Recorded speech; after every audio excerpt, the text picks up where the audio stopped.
কেমন আছেন সবাই? আসলে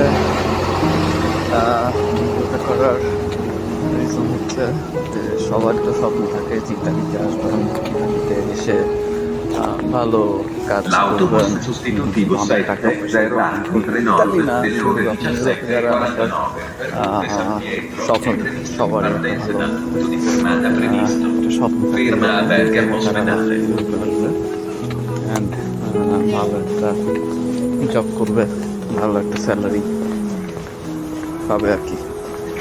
তো আমরা বাংলাদেশ থেকে অনেকেই অনেক রকম চিন্তা ভাবনা করি, কিন্তু বাংলাদেশে আমি যখন বিজনেস করতাম তখন আমি সময়ের মূল্য কি সেটা আসলে বুঝতে পারিনি, যে সময়ের মূল্য কতটুকু।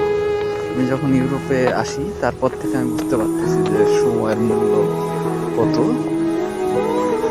এই যে ঠান্ডার মধ্যে ধরেন ভোর 4:30-5টার সময় উঠতে হয়, উঠে ফ্রেশ হয়ে নামাজ কালাম পড়ে কাজের জন্য বেরোতে হয়। আর এই যে এখন বাজতেছে আপনার 7টার মতো সন্ধ্যা, এখন বাসার দিকে যাচ্ছে আর কি। দিন কোন দিক দিয়ে চলে যায় বোঝা যায় না, কাজের মধ্যে দিন চলে যায়। এখন শীতের দিনে ব্যাপারটা হয়েছে কি, ইউরোপে আপনার শীতের দিনে দেখা যায় অন্ধকারে কাজে চলে যায়, আর অন্ধকারেই আবার হচ্ছে বাসায় যেতে হয় আর কি। দিনের আলো দেখার মতো সৌভাগ্য হয় না এই ইয়েতে আর কি, শীতের দিনে।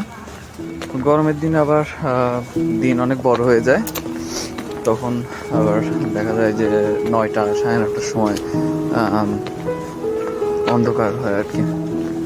তো যাই হোক, ইউরোপে যারাই আসতে চান, তো আমি বলবো যে ভাই কষ্ট করার মন মানসিকতা নিয়ে আসেন, কারণ এত সুখের জীবন না।